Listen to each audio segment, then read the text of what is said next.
आज ना प्रिशाला व्हेज बिर्याणी खायचा मूड झाला अचानक. आणि बघितलं तर माझ्याकडे तेवढ्या काही भाज्या नव्हत्या, म्हणजे मटार पण थोडेसे होते आणि फरसबी तर नव्हतीच माझ्याकडे. पण ठीक आहे म्हटलं करूया, कारण का प्रिशाला बिर्याणी म्हटलं की रायता लागतो कंपल्सरी. आणि जो तळलेला कांदा आहे तो तिला खूप आवडतो असाच पण खायला. तर म्हटलं चल करूया, आपण डायरेक्ट कुकरमध्येच करूया. सो मी पहिलं कुकरच्या भांड्यामध्ये मी पहिला तळलेला कांदा तळून घेतला कांदा.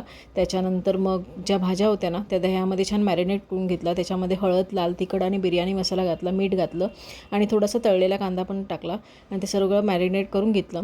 मग त्याच कुकरच्या भांड्यामध्ये तेल घेतलं, आलं लसूण पेस्ट, उभा चिरलेला कांदा, एक टोमॅटो घेतला बारीक चिरलेला.